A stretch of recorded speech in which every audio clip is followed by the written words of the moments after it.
อค่ะ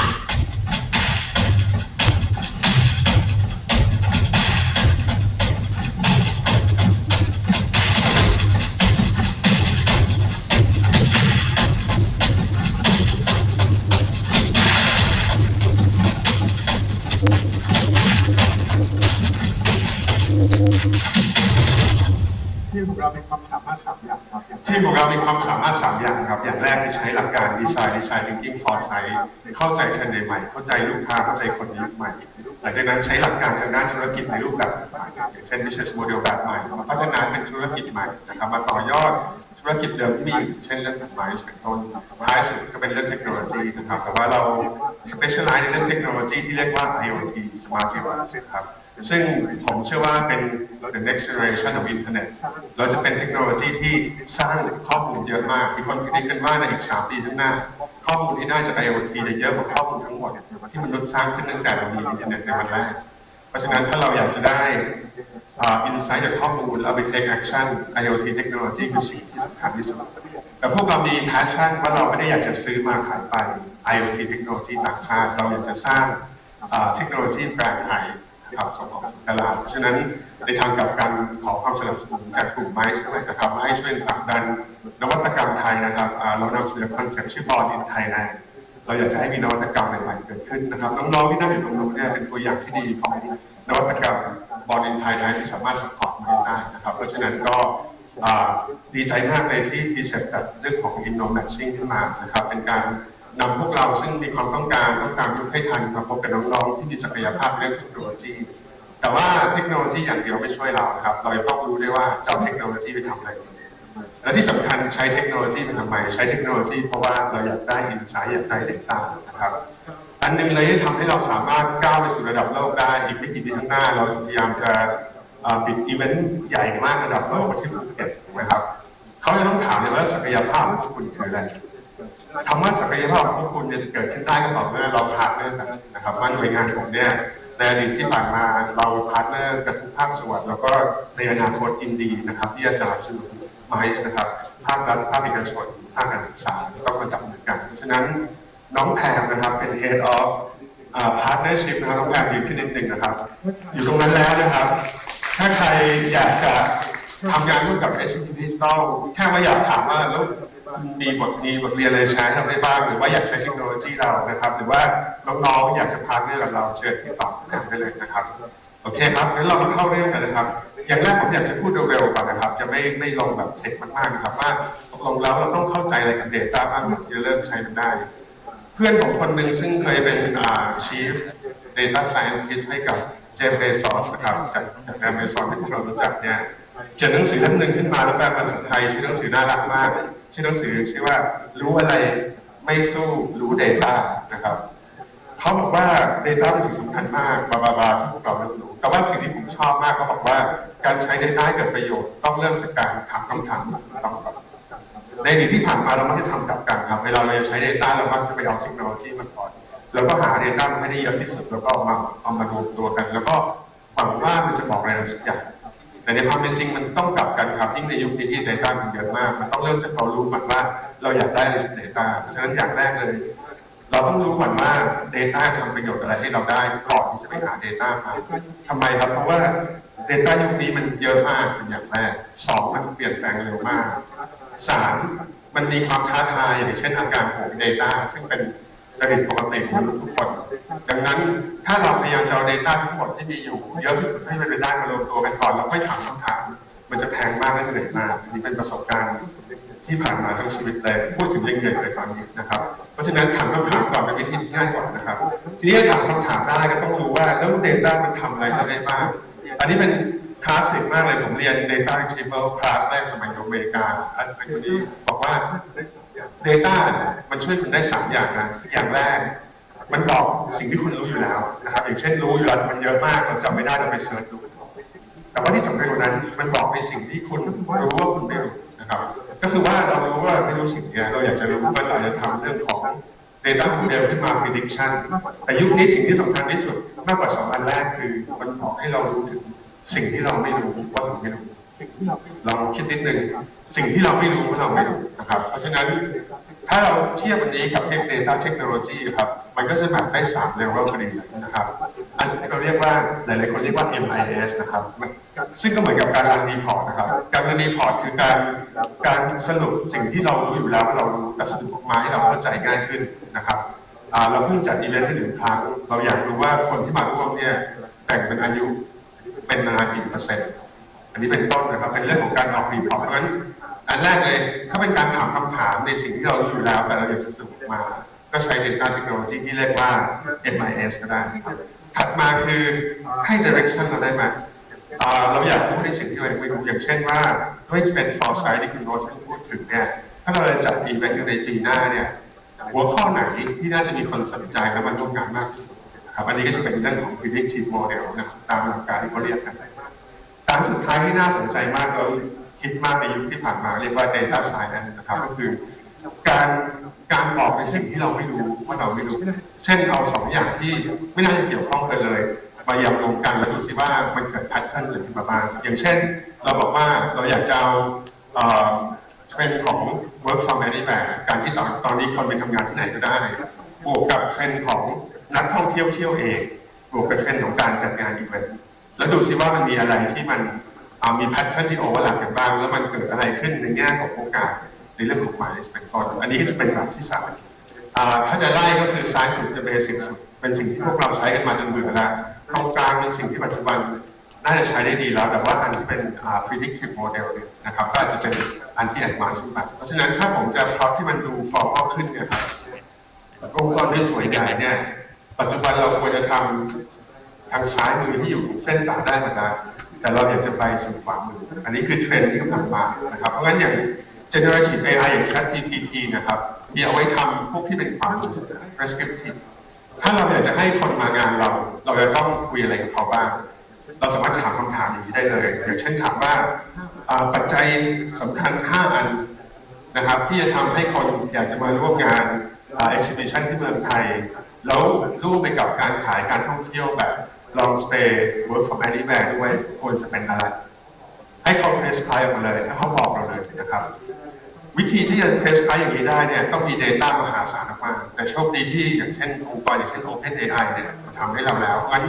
ปัจจุบันมันแต่หลายคนยังใช้ ChatGPT เป็นเหมือนกับ Search Engine อยู่แต่ที่สำคัญมันสามารถเพรสไพร์หรือช่วยอธิบายหรือช่วยออกไอเดียให้เราได้อยากให้เราใช้ Data ให้ถูกต้อง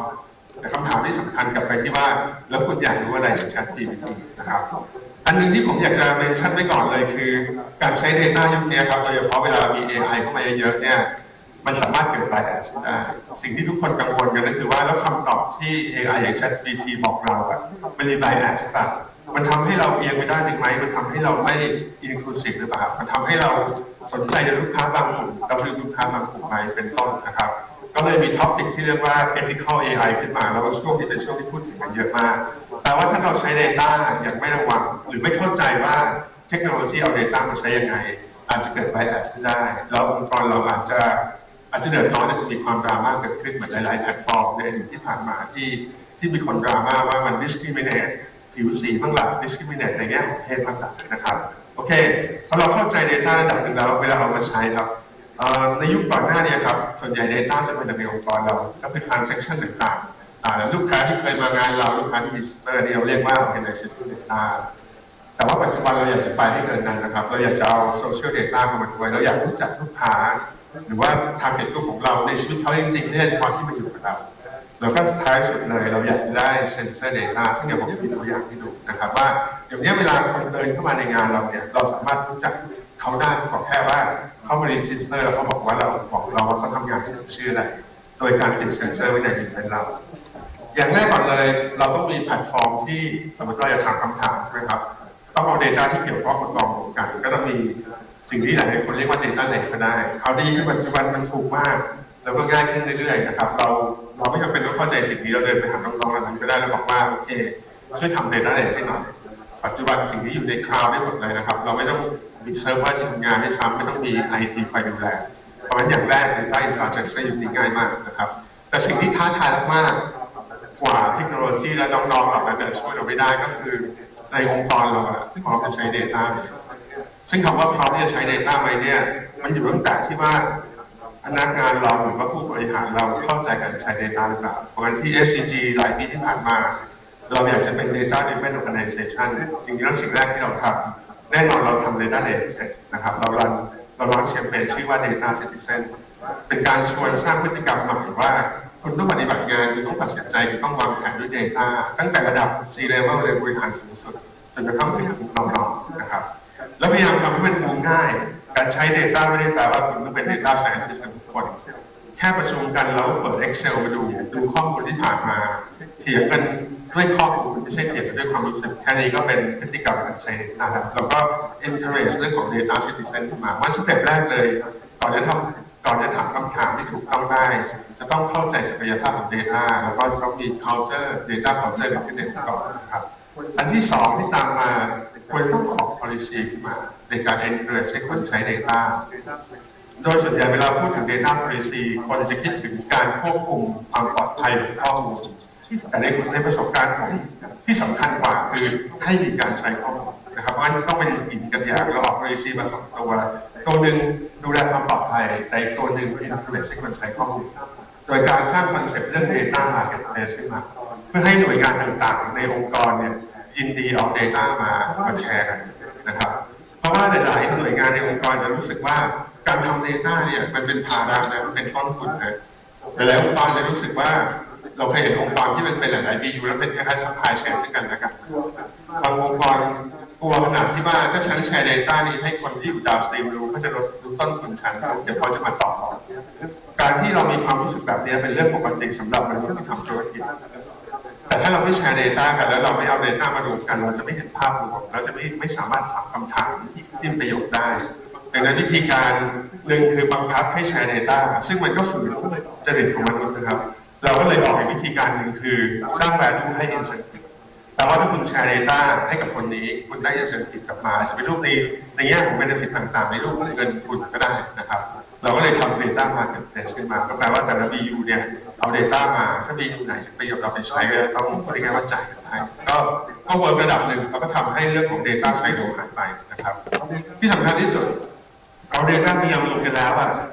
เรารู้ได้ไงว่า Data อันนี้เป็นของคนเดียวกันพวกเราต้องมีวิธีหนึ่งที่สามารถตามลูกค้าได้นะครับสมัยผมอยู่ธนาคารง่ายมากเลยเพราะว่าลูกค้าทุกคนมีบนบัญชีพอผมมาอยู่ที่ SCG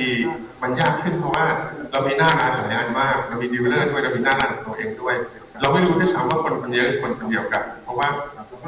เราไม่มี ID เขานะครับเราก็เลยทำสิ่งที่เรียกว่า SCG ID มาทีนี้ไมซ์เนี่ยคล้ายผมเลยคือเรามีอีเวนต์เยอะมากใน1 ปีอาจจะเอาเป็นไนซ์ได้คนเราเอาไนซ์แบบรู้ได้ไงว่าปีหนึ่งเนี่ยผมไปเข้าอีเวนต์กี่ครั้งไม่มีทางเลยถูกไหมครับเพราะฉะนั้นก็อยาก encourage เลยว่าอาจจะต้องมี Mice ID เลยก็ได้นะครับเป็นทูเก้นที่ว่าคนคนนี้เราสามารถรู้เลยว่าปีที่แล้วเขามาภูเก็ตอีเวนต์นี้ปีถัดไปเขาไปเชียงใหม่ที่อีเวนต์นี้เราจะเริ่มเห็นเส้นทางชีวิตเขาเห็นความสนใจเขาแล้วเราสามารถใช้ predictive model หรือ prescriptive model ในการอยู่ดีก็ส่งmessage ที่ไปบอกเขาว่าเนี่ยฉันรู้เลยว่าปีหน้าคุณจะต้องมาที่นี่นะครับเพราะว่ามีอีเวนต์นี้ที่คุณน่าจะสนใจวิธีการที่มีโทเก้นที่สามารถ follow ลูกค้าได้เนี่ยเป็นสิ่งที่สำคัญมากๆถ้า Data จะมีประโยชน์กับเรานะครับหลายๆคนเรียกอันนี้ว่า customer 360ก็แปลว่าทำยังไงเราจะรู้สึกลูกค้าได้รอบด้านทั้งชีวิตของเขาก็ต้อง identify เขาได้ก่อนเวลาเราไปธุรกิจทั้งหลายเราก็ชอบบอกว่าถ้าคุณ register ด้วย Facebook หรือ login ด้วย Facebook คุณจะได้ของแถมหรือได้ incentive เพราะนั้นนะครับเขาพยายามจะใช้ทูเก้นรู้จักเราแล้วก็ฟอลเราได้นะครับเพราะฉะนั้นอันนี้ต้องเป็นสิ่งหนึ่งที่ทางภาคเลยต้อง encourage ขึ้นมาทีนี้พอมี Mice ID เสร็จก็ต้องมี privilege ไปแบบคนจะได้อยากจะมี ID นี้แล้วเวลาไปงานต่างๆเนี่ยจะได้อยากจะแสดงตัวตนว่าอ๋อฉันคือ Mice ID นี้นะครับคล้ายๆกับที่หลายๆเอกชนทำนะครับเช่น Central The One เป็นต้นหรือว่า AIS เนี่ยก็คือข้อบังคับเขาอยากจะ encourage พวกเราเนี่ยแสดงตัวตนเพื่อได้รู้จักเรามากขึ้นนะครับถ้าเรารู้จักเขาเนี่ยเราจะสามารถใช้ Data ในการทำแบบนี้ได้นะครับอันนี้อาจจะดูน่ากลัวกับพวกเราแต่ว่าภายใต้ PDPA ที่เหมาะสมแล้วก็คอนเซนต์จากลูกค้าเนี่ยเราจะสามารถเห็นเส้นทางชีวิตเขาแล้วก็พิจิตรได้เลยว่าเขาจะอยากได้อะไรในอนาคตนะครับคราวนี้พอทำอย่างนี้แล้วมันมีประโยชน์อะไรกับธุรกิจ ผมขอยกตัวอย่างหลายอย่างนะครับอย่างแรกเราสามารถใช้ Data เป็นอุปกรณ์ในการทำธุรกิจเช่นออกรีพอร์ตรันโมเดลแต่ไปหลังจากนั้นเนี่ยผมอยากให้ใช้ Data เป็นตัวสร้างความได้เปรียบทางธุรกิจด้วยแปลว่านำเสนอช่องทางการให้บริการแบบใหม่นำเสนอโปรโมชั่นแบบใหม่ทำ personalization นำเสนอสินค้าที่ตรงใจเขาโดยที่เขาก็ไม่รู้ว่าเรารู้ใจขนาดนี้ได้ยังไงแล้วท้ายสุดเลยคือการใช้ Data เพื่อสร้างธุรกิจใหม่มันจะเกิดความแตกต่างใช่ไหมครับยกตัวอย่างเช่นถ้าผมเป็น SCG แล้วผมใช้ Data ในการวิเคราะห์การขายมันก็จะเป็นเหมือนกับสายสุดถ้าผมใช้ Data เพื่อสร้างบริการใหม่ให้กับลูกค้าภายใต้ธุรกิจก่อสร้างก็จะเป็นอันกลางแต่ถ้าผมใช้ Data เพื่อสร้างธุรกิจใหม่เลยล่ะอันนี้ก็จะเป็นอันขวาสุดเป็นตัวอย่างให้ดูนะครับถ้าเราอยากจะ formal มากขึ้นแล้วใครรู้จัก business model canvas อยู่แล้วเนี่ยเราสามารถเอา Data ใส่แต่ละช่องของ BCM ได้เลยเราจะเห็นถึงประโยชน์ของการใช้ Data ในแต่ละ aspect ของธุรกิจเช่นใช้เพื่อหาลูกค้ากลุ่มใหม่ใช้เพื่อเข้าใจลูกค้าในแต่ละ segment ภายใต้ลูกค้ากลุ่มเดิมที่มีใช้เพื่อเป็น channel ใหม่ในการติดต่อกับลูกค้าในการรู้ใจลูกค้านะครับหรือแม้แต่ว่าใช้ Data ในการหารายได้เพิ่มนะครับอันนี้เรามีเวลาน้อยผมอาจจะมีเวลาลงในแต่ละจุดแต่ว่าอันนี้ก็เป็นวิธีการที่เป็นรูปธรรมแล้วก็ systematic มากขึ้นที่เราจะให้ priority ว่าเราจะถามคำถามไหนดีเราจะใช้ Data ทำอะไรดีสามารถแบ่งกับ business model canvas ได้คราวนี้พวกเรารู้สึกว่าฟังดูดีแต่ยังไม่เข้าใจเดี๋ยวผมพูดเสร็จเดินมาหาน้องแพงได้เลยนะครับเดี๋ยวเราจะเวิร์กช็อปแล้วลงเทลกันได้นะครับพอดีวันที่มีเวลาน้อยมากbusiness model หนึ่งที่เหมาะมากๆเลยในการใช้ Data อันนี้คือขวาสุดนะเอา Data มาทำธุรกิจใหม่เลยนะคือ business model แบบแพลตฟอร์มซึ่งพวกเราเนี่ยคุ้นเคยกับแพลตฟอร์มมากๆก็คือเอาคนที่อยากได้อะไรสักอย่างหนึ่งมาเจอกับอีกคนหนึ่งที่อยากจะให้อะไรกับเขานะครับยกตัวอย่างอันนี้เป็นธุรกิจใหม่ของ SCG ที่เกิดขึ้นภายใน3 ปี 4 ปีที่ผ่านมาซึ่งทั้งหมดเนี่ยใช้ business model แบบแพลตฟอร์มเลยแล้วก็ใช้ Data เป็นจุดสำคัญยกตัวอย่างเช่นน็อกซึ่งหลายๆคนอาจจะไม่ทราบว่าอันนี้กระซิบว่าเป็น SCG นะครับแต่ว่าเราพยายามจะไม่บอกว่าเป็น SCG นะครับก็เป็นธุรกิจที่โตไปประมาณ 4-5,000 เท่าแล้วโดยใช้ Data และ AI เนี่ยเป็นตัวเอา SME ครับที่อยากจะขายที่มีพวกผลิตภัณฑ์ที่เกี่ยวกับการอยู่อาศัยเนี่ยมาเจอกับคนไทยและชาวต่างชาติที่อยากได้สิ่งนี้นะครับทีนี้เราที่รู้สึกว่าเซอร์ไพรส์มากว่าขายราคานี้ได้ยังไงเราก็แพลตฟอร์มสามารถเติบโตได้นะครับก็ทำให้passion ของน้องๆทีมน้องๆก็คือใช้ Data มาเพื่อสร้างโอกาสทางธุรกิจและทำให้ SME เนี่ยเติบโตมาด้วยกันของเขานะครับคิวช่างเป็นอีกอันหนึ่งเป็นธุรกิจเป็นแพลตฟอร์มเหมือนกันเลยที่ใช้ Data และ AI เนี่ยมากระจายงานให้กับช่างนะครับโดยที่ต้องการให้เจ้าของบ้านเนี่ยได้ช่างในราคาที่เหมาะสม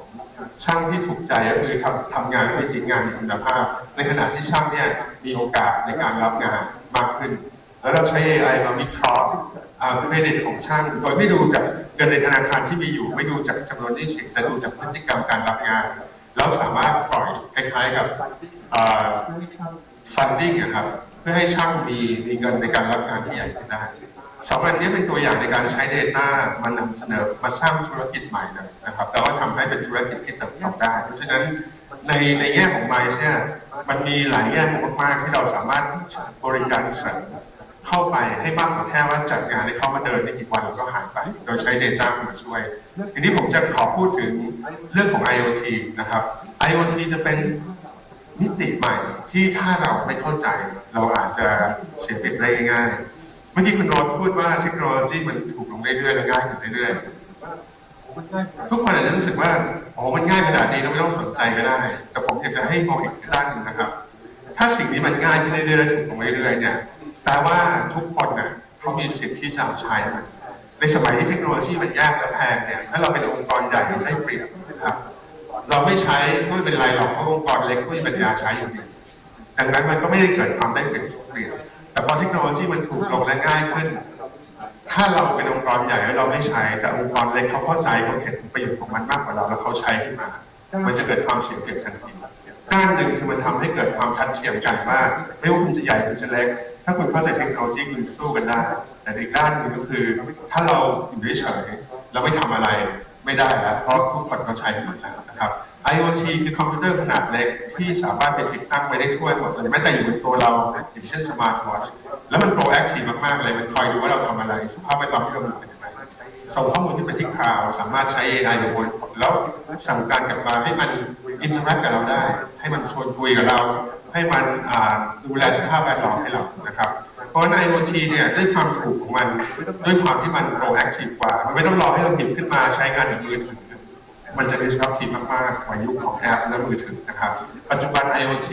ออกมาอยู่ในตลาดอย่างรวดเร็วและเร็วขึ้นอย่างน่าสนใจไอเวอร์ชันที่เราคุ้นเคยอย่างเช่นมือถือแบบนี้กำลังจะหายไปแต่เวอร์ชันใหม่ๆที่เราไม่รู้ด้วยซ้ำว่านี่คือ IoT อย่างเช่นอยู่ในรองเท้าอยู่ในเสื้อผ้าอยู่ในอาคารอยู่ในบูธของเราจะเป็นจุดใหม่และมิติใหม่ในการทำธุรกิจในการหาข้อมูลและในการเข้าใจปัญหาครับปริมาณ IoT จะเยอะมากๆเลยครับอย่างที่ผมบอกว่าในอีกปีข้างหน้าข้อมูลจาก IoT จะเยอะกว่าข้อมูลที่มนุษย์ผลิตมาเพราะว่ามันจะมีจำนวนเป็นหมื่นล้านแสนล้านชิ้นภายใน5 ปีข้างหน้านี้จริงๆแล้วมูลค่าจากอุตสาหกรรมที่กับ IoT ซึ่งเราถือว่าเป็น Digital Economy เป็น Digital Economy จะสูงมากเอาจริงจะสูงกว่าอุตสาหกรรม EV ด้วยซ้ำและโตรวดเร็วกว่าเพราะว่าปริมาณและความถี่ของมันจะมีการใช้อย่างแพร่หลายนะครับในอีก 3-5 ปีข้างหน้าที่ใน2 ปีที่ผ่านมาเราพยายามสู้นะครับแอบสร้างแพลตฟอร์ม IoT ขึ้นมาเพื่อต่อยอดธุรกิจอย่างเช่นที่ผมให้ดูเมื่อกี้ไปสู่ยุคของ IoT เพราะฉะนั้นถ้าท่านไหนสนใจเราอยากจะให้กันเป็นกับ IoT นะครับลองเข้ามาคุยได้จริงๆแล้วในแคตตาล็อกของทางไมซ์ที่ผมเข้าไปดู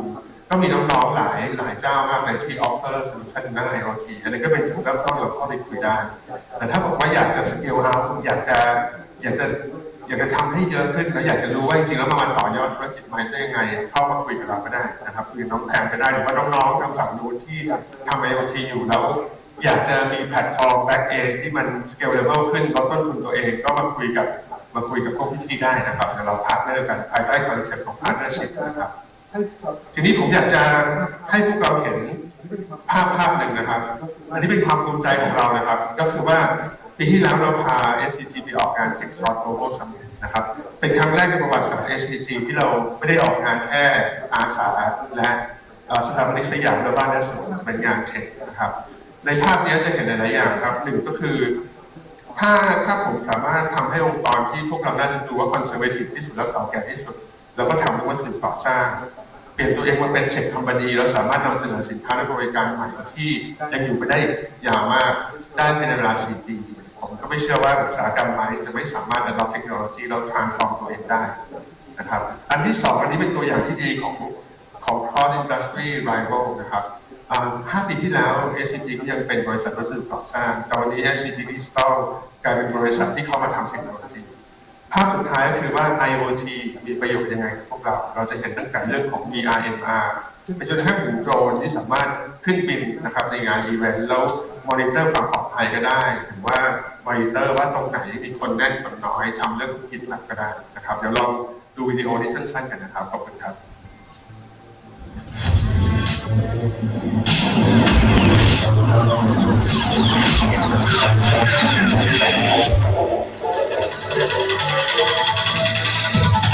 มาที่เสียงโพสต์ติดตามครับท่านก็ยังไม่เคยพบที่เป็นโดรนระดับสามารถบินกับคือตัวที่เป็นโดรนแล้วก็สามารถบินกลับมาของ SCG ที่ว่าของมาจากของ SCG ที่ว่าเราสามารถไปสร้างได้เร็วขึ้นเราสามารถไปสร้างความดีลกับทางคอน sumer ได้ที่ก็ดูหลายตัวที่น่าสนใจเช่นตัวที่น่าสนใจมีตัวอย่างที่น่าสนใจนะครับมีตัวอย่างที่น่าสนใจหลายอย่างนะครับที่ผมทำใจมากๆคือระดับงานของทีม SCG นะครับที่มุ่งมั่นในการพัฒนาในช่วงของสภาพอากาศแล้วก็มีนวัตกรรมซึ่งสามารถจะทำให้การใช้ได้เป็นที่ทำได้เลย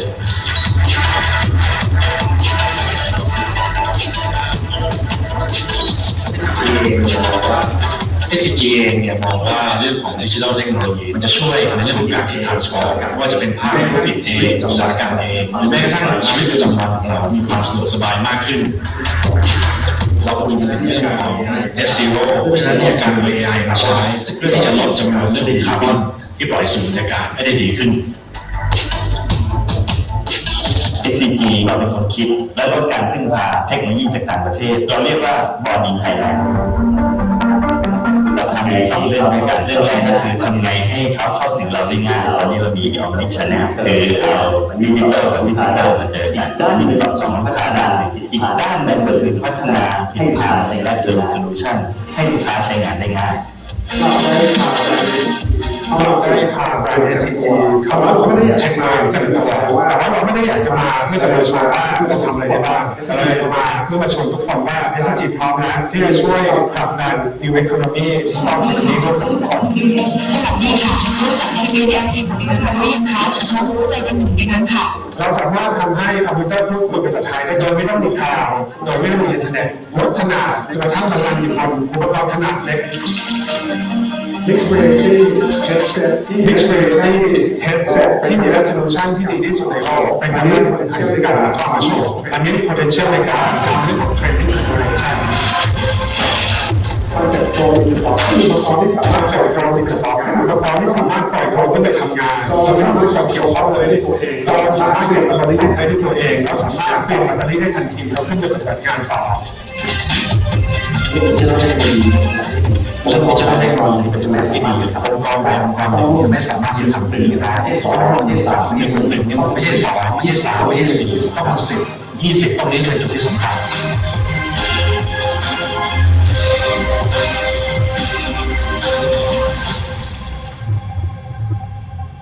SCG Passion for Better SCG Passion for Better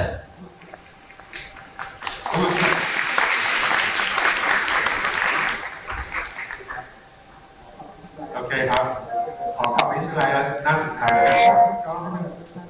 หวังว่าด้วยเวลาสั้นๆนะครับเป็นการให้เห็นภาพรวมนะครับว่า Data เนี่ยเอามาใช้ประยุกต์ได้ในรูปแบบต่างๆพวกเรา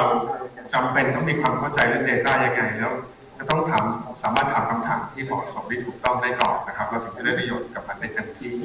อันนี้เป็น Key Takeaway นะครับว่าจากมุมมองผมเนี่ย Data สามารถช่วยในเรื่องของ MICE ได้ยังไงบ้างนะครับ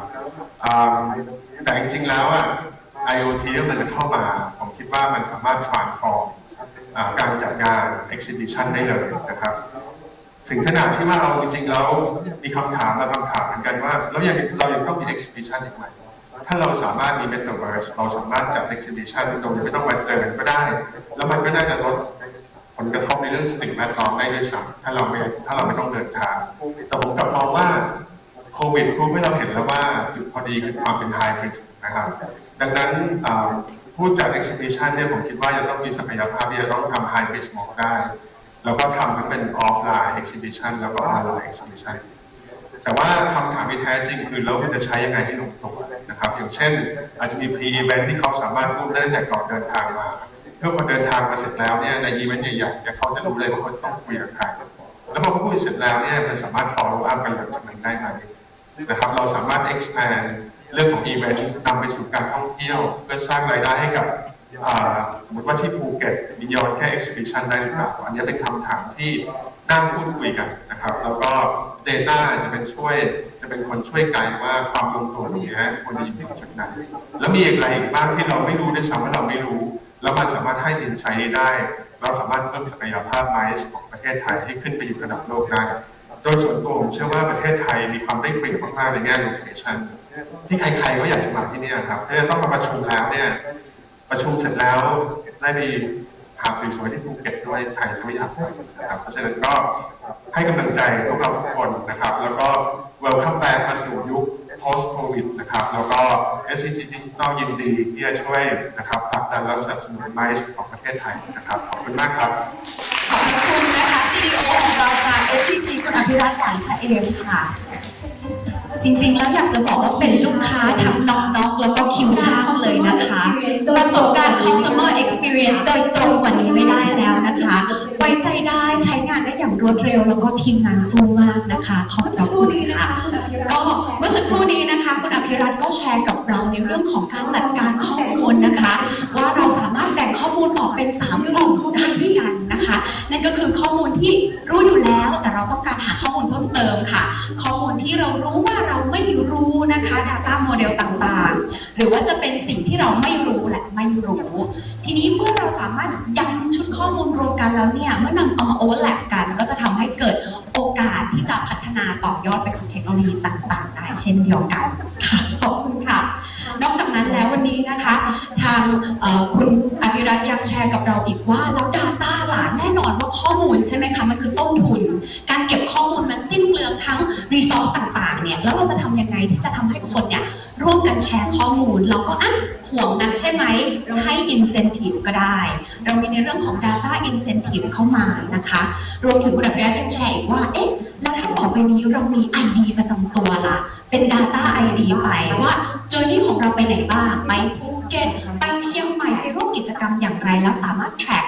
ตาม behavior ต่างๆได้ก็จะสามารถสร้างโอกาสทางธุรกิจได้เช่นเดียวกันนะคะรวมไปถึงแน่นอนว่าเดี๋ยวนี้ Internet of Things รอบตัวเรามีมากมายเลยนะคะใช้ได้หลากหลายปีที่แล้วปิ่นจำได้ว่าเรามีเทคโนโลยีในการควบคุมอุณหภูมิในห้องด้วยนะคะสแกนความร้อนของผู้เข้าร่วมในงานแล้วก็ไปปรับอุณหภูมิตอบโจทย์กับ SCG ไปอีกเพราะฉะนั้นช่วงนี้ Data Driven ถือว่าเป็นเรื่องที่ไม่พูดไม่ได้จริงๆนะคะงั้นเดี๋ยวในอนาคตเราลองดูนะคะว่าเราจะมี ID ติดตัวไหมเดี๋ยวนี้เราไปเช็คอินงานไหนทุกงานเราต้อง register ลงทะเบียนอยู่แล้วนี่ก็อาจจะเป็นตัวที่ทำให้เกิดโอกาสในการพัฒนาเทคโนโลยีใหม่ๆได้อีกด้วยเช่นเดียวกันค่ะที่สำคัญวันนี้คุณอภิรัตน์พูดถึงตัว Chat GPT ด้วยเดี๋ยวช่วงสายเรามารับฟังข้อมูลเพิ่มเติมนะคะอันนี้ก็เป็นในโซนของประเทศไทยกับอุตสาหกรรมของเราคราวนี้ค่ะกับเซสชั่นต่อไปแล้วนานาชาติล่ะต่างประเทศล่ะเขาจัดการกับชุดข้อมูลกับรีซอสตัวนี้ได้อย่างไรในเรื่องราวของฝั่งอีเวนต์กันบ้างนะคะกับเซสชั่นต่อไปค่ะซึ่งวิทยากรของเราจะซูมอินมาจากเดนมาร์กนะคะของเราว่าเช้าแล้วใช่ไหมคะพี่โรสของเขาตี 4ค่ะตอนนี้นะคะจากเดนมาร์กนะคะเราได้ต้อนรับวิทยากรของเรานะคะ so our next session is going to be about event as a service creating event experience with your data so today we would like to welcome our editor-in-chief at Skift Marketing Mr. Miguel Neves welcome he will join us on Zoom alright so how about we say hello a little bit hi can you hear us loud and clear Yes, I can hear. Can you hear me okay? yes very well so not to scare you but over here we have around almost 300 people on site and a few hundreds on Facebook Live Are you ready for us? so are you ready for us Absolutely. Thank you very much. Yes, absolutely. Thank you very much. alright then I'll pass the stage to you enjoy Thank you. Sawadee Krap, everyone. Thank you for having me today. I'm sorry I can't be there in person, but hopefully we can make the most of this time together. So my name is Miguel Neves, Editor-in-Chief of Skift Meetings, and I've been working at events for about 15 years. And hopefully you can see my screen, and I'll take you through a little bit of my data journey and tell you a little bit about how I work with data and how I advise you to work with data. I'm going to start with a short story. I work for IMEX. You may know the IMEX in Frankfurt show, and IMEX in America trade show. I worked with them for 6 years, and I was part of the first ever IMEX America trade show in 2011, so 12 years ago. And one of the things that that show did was we had smart badges, this idea that there was an RFID sensor in each badge that the attendees were wearing, and we could automatically track everybody at the trade show. So about 10,000 people at the trade show, to figure out which sessions they went into. And it was very nice because nobody had to scan anyone, and exhibitors really liked this. The problem was, once we got back to the office and once we collected all the data, we were given just a download of a lot of numbers, a lot of data points, and we weren't ready for that. We got way too much data, and it was in a format that we really couldn't use. So although it was a good experience, although people enjoyed using these badges, we didn't get the data that we need, and we actually abandoned using those kind of badges because they weren't the right thing for us. So I just tell this story because I think sometimes we can get very excited about data and about different ways of collecting data, but we need to make sure that they can work for us, they can maybe save us money, get us more business, create a better event experience, and that's really what we're looking for with data. But I also want to kind of demystify a little bit about what data is, or what event data is. Really, we're talking about information. We're talking about information of who your attendees are, what they want, what they do, and more importantly, the actions that they take at your events and what they think about it afterwards. And that's really the simple way of thinking about data from an event perspective. So because we're thinking about data, I'd like to actually go ahead and collect some data. So if you have a phone with you, there's a QR code on the screen, and I would love you to scan that QR code and then enter an answer to this question. The question I have on the screen at the moment is, this is an app called Slido, and my question is, how important is data to create successful events? So if you think data is very, very, very important, press 5 stars and click send. If you think it's not actually that important, press 1 star and press send. And I can see that already quite a few of you have voted, so thank you. And there's definitely a motion towards data being very important. I think the average at the moment that I can see is 4.7 or 4.8. So almost a perfect 5 stars. I think everybody in the audience really believes that data is very important. So I'd like to, by the way, this is an anonymous vote. I can't see who says what, so be as honest as you can. This is really just a temperature check for the crowd. And I'd like to move on to the second question, which is about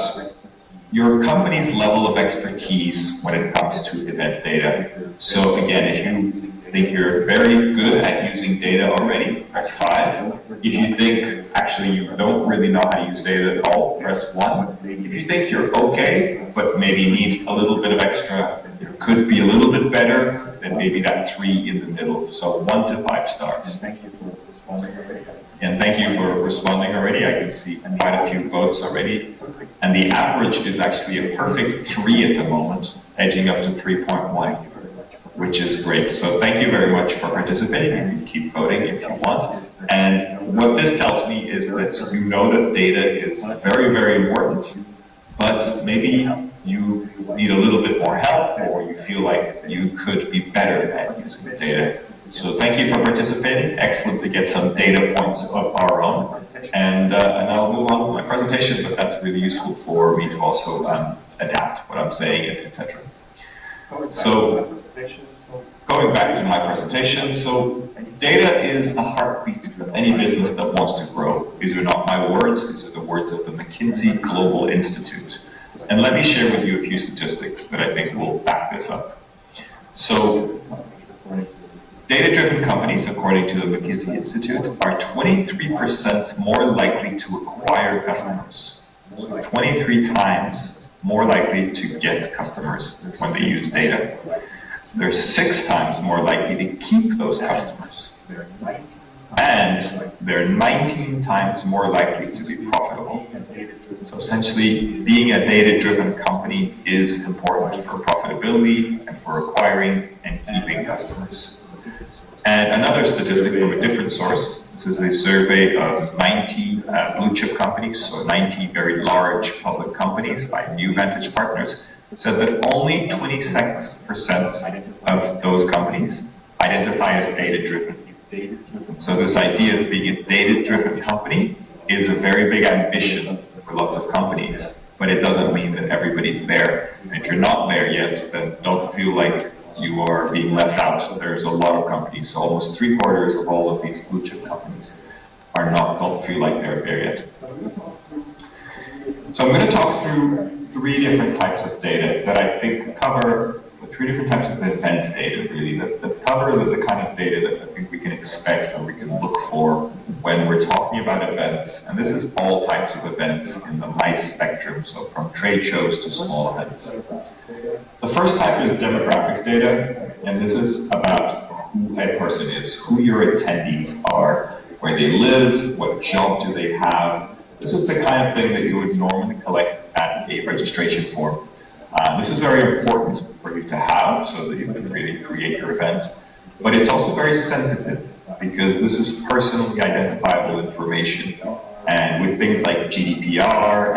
and other regulations around the world, this is the type of data that can get you in trouble if you don't know, if you misuse it in any way. So it is very important, but it is sensitive.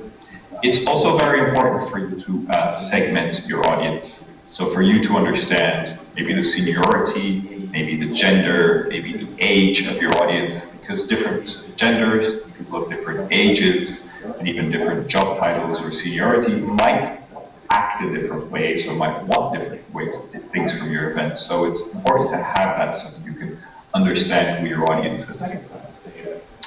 The second type of data is survey data or intent data. And this is really the type of data you collect either before an event, if you ask information, and some of this could be in the registration form, but also it could be just a survey or a questionnaire that you send your attendees in advance, or after an event. So that kind of questionnaire about how good an event was, if they were satisfied, things like that. And this is really important for marketing in particular, because if you ask people what they want at an event or what they liked about an event, then hopefully when you market your event, you present your next event, you're going to be able to use that information to create better and to market better. However, it's not always reliable, because people don't always do what they say. They might say they want something, but then when they get to the event, they don't actually use it, or they actually want something else or prefer something else. The other challenge here is it depends on a good level of participation. If you send a survey out and only 10% of your audience answer it, then it's valuable, but you're not really understanding what all your audience needs, and it's quite hard to get a lot of people to answer the survey. The third type of event data is behavior data, and that's really understanding what people actually do.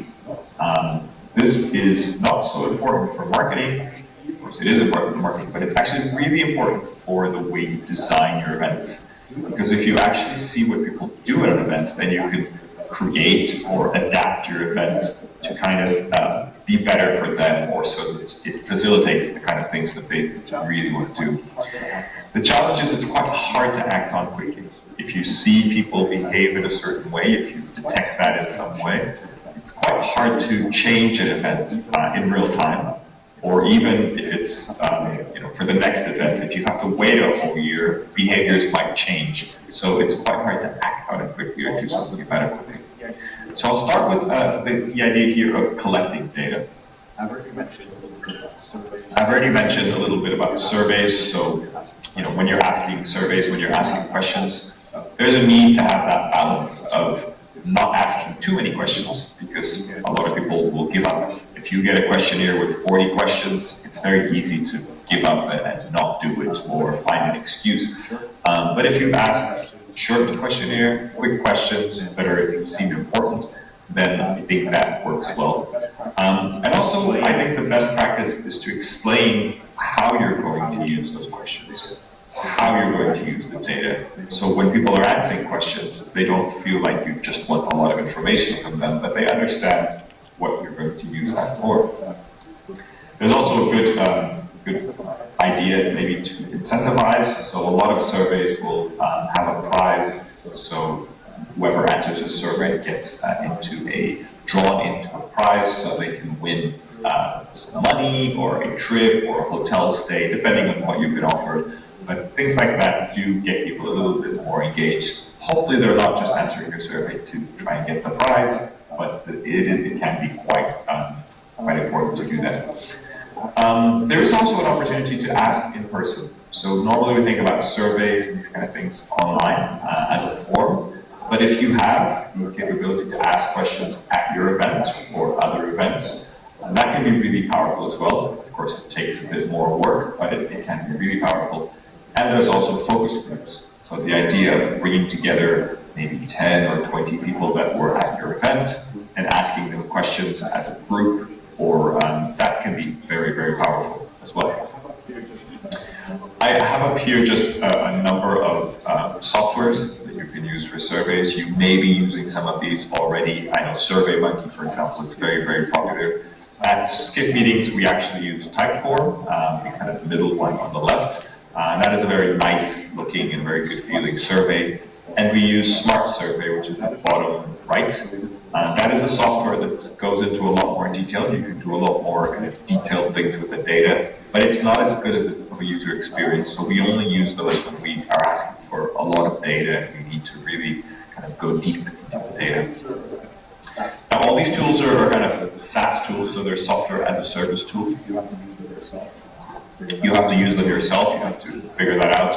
Things like Google Forms and even SurveyMonkey can be free, or Google Forms is always free, but it's quite simple and it doesn't have too many options, but it can be enough for what you need. Now, if those tools are not what you need, or you need some help to collect data better,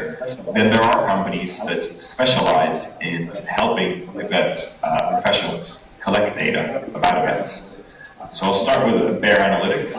Really, it has a platform called BearIQ, and they help event organizers collect data, so create surveys, both before an event and after an event. And they have a lot of expertise into the right questions to ask, how to ask, and the software is very powerful. So if you need that kind of help, that is one option. Explory are similar. They also have a software and also help people figure out the type of questions that they're asking. What Explory does in advance, and I'll show you an example of this later, is that they also benchmark events. So they work with many different events, and so let's say you have an event in the medical field. They can tell you how your event compares to other events in the medical field. So you can say, oh, our event has maybe a 9 or 95% NPS score, something like that. And they can tell you how that compares to other events. So that can be very, very powerful and useful and valuable for companies. Now, Zarco, the last one on this slide, this is a very different type of data. This is not something that you can do yourself. So Zarco collects and analyzes geolocation data from mobile phones. So they buy mobile phone location data from mobile phone companies. And they also have access to anonymized credit card spend from credit card companies. And so what they can do is they can look at, if you organize a big event, they can track people from their mobile phones. They don't know anything about the person, but they can detect where people are. So they can track people coming to your event, and they can also figure out how much money is being spent with credit cards around your event. So at the hotels and the restaurants and the different things around the city. And so that data can be used by destination marketing organizations, CDBs, etc., to estimate the value of an event. So let's say a big event comes into Thailand, you had, 20,000 people at an event in Bangkok. Zarco can, if you pay the money, they can give you an estimate of how much money was spent by the attendees of that event during that event. So it's really powerful. Of course, it's always an estimate and it relies on getting good data, but I think it's a very interesting way to analyze big events, particularly in big cities. Just want to mention one more thing. You may have seen this type of hardware device at maybe restrooms or even hotels, or maybe when you go to some kind of check-in process, and it really just asks, how's your day, or how would you find these facilities, and you can press sort of happy or sad. Some of them have kind of a level. This one you press, like if you keep your finger on the green button, it goes all green, or you put your finger on the red button, it goes red, and you can kind of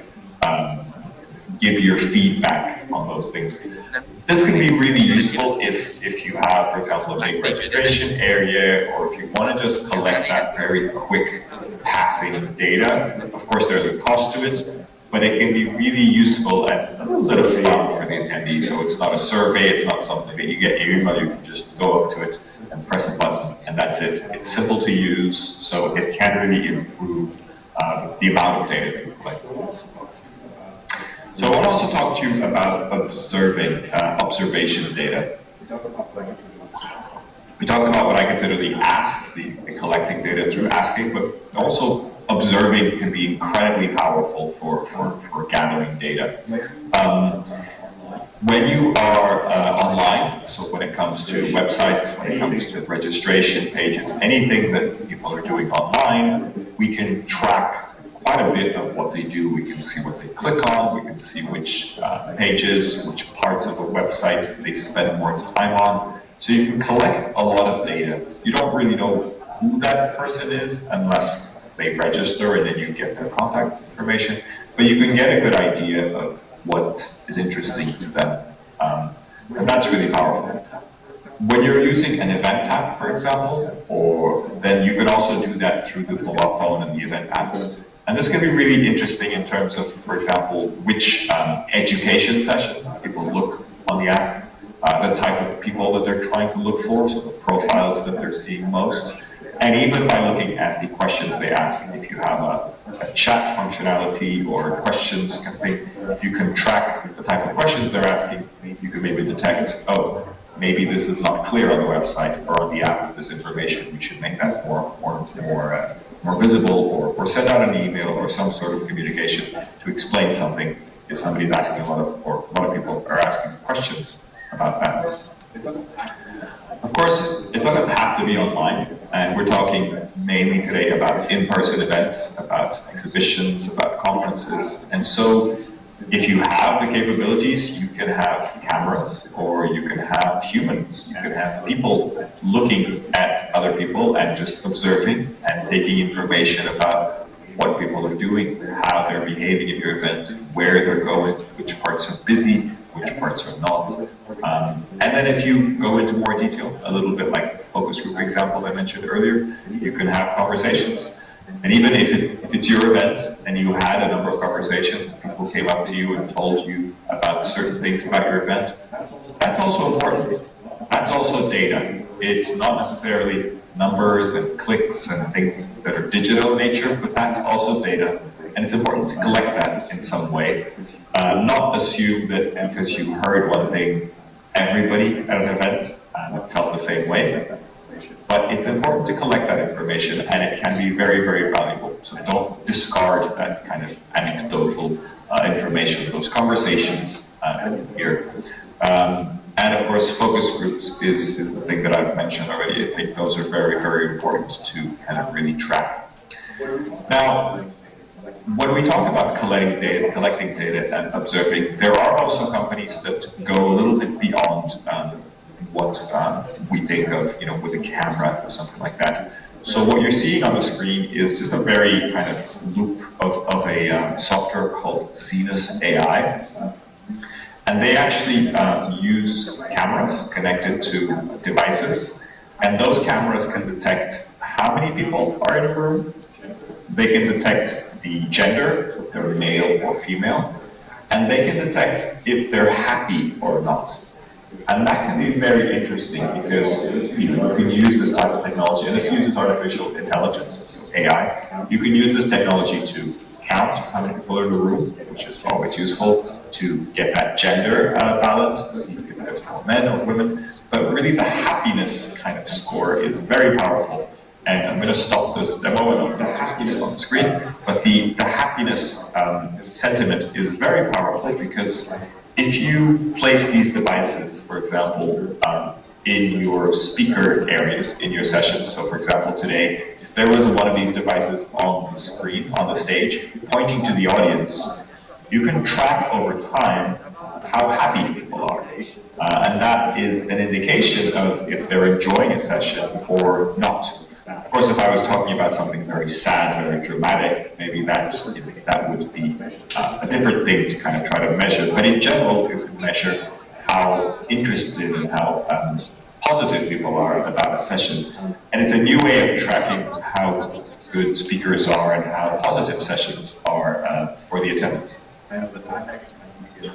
I know that IMEX and PCMA have been experimenting with this technology. Again, it's a little camera, like a webcam, that's just pointed at the audience, and then it goes into a device. And what's interesting is these devices don't capture any video. So although they're using a camera, they're just using a camera to kind of get data into the devices. And so there's no GDPR regulations, there's no personal identifiable information captured, so there's no extra consent that you need to get from anybody in the audience. It's good to say that it's happening and that you're doing these kind of things, but you don't need to get any extra consent to use this kind of technology. The other company I just want to quickly mention is called Exposure Analytics. They do something similar, but they do it with cameras, and they can also track attendance, movements of visitors, and how they interact in your space. This is not using AI, this is using a different type of technology, but it's also this idea of observing a space and having some automation around it and collecting that data based on how that is observed.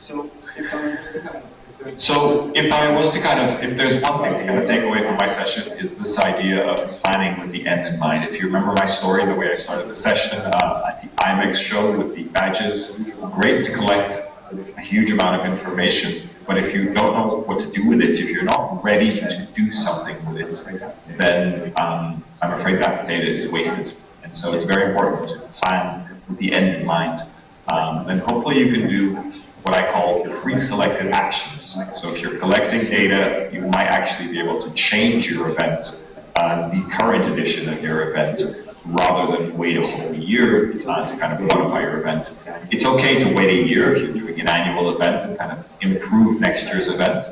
but it could be even better if you could do those even faster. So for example, one of the things you can do is, depending on what people select in the app or online, which speaker sessions they spend more time on or they seem more interested in. Sometimes in apps you can select, make your agenda, select which speakers or which sessions you want to go to. You can modify your agenda. You can maybe get more speakers on a specific topic. For example, AI is very hot right now. It's a very important topic. So maybe if a speaker on AI is getting a lot of clicks, then you might want to get more speakers to talk on that topic and create more sessions at your event to kind of feed that need of people to learn about AI. You might also be able to assign speakers to bigger rooms. So if you have lots of different rooms at your event, if you notice that one session is very popular, but it's assigned to a small room, then you may want to move that to a big stage so that it works better once you're actually live. You can also use this type of information to plan for your signage, or the way your registration or your check-in works on site, and the way people flow. So moving rooms for speakers can be very good, but even just organizing the flow of people at the event, things like that, as long as you have some flexibility, it can be very powerful if you have data in advance, if you collect that data and are ready to do something about it for your event. One other thing that I think is very good, and we're still in the early days, some events and some apps can do this quite well, but not all of them do very well. But it's the idea of recommending, automating something so that if you know that I am an attendee and I'm really interested in event technology, it makes sense if my actions, if you know that from my profile, or you can observe that from my behavior, you can recommend sessions that are about event technology. So maybe through an email or maybe through a notification, something like that, you can say, hey, we think that you may be interested in event technology. Here are 3 sessions happening at our event that are on this topic. And we recommend these. That can be really useful. Some technology also enables you to do this for connections or networking. So I'm interested in technology. Maybe I tick a box that says, oh, I'd like to connect with other people interested in event technology. Of course, I can go through the attendee list if it's available and find people that also mention event technology, or maybe it's in their profile. But some systems can now recommend those to say, here are 10 people that you could try to meet at the event that share this interest with you. There's a lot of apps and technology now that use AI as well to do this very well, and it can be very powerful. Sometimes systems can get it wrong, which is not very positive, but a lot of times, most times they get it right, and it can be very powerful and very interesting for attendees. But of course, none of this is possible unless you have the necessary resources. Everything I've talked about is positive, is doable, but you need to have resources. You need to coordinate between collecting, analyzing, and taking action on that data. That involves communications, and that involves maybe assigning staff, changing layouts,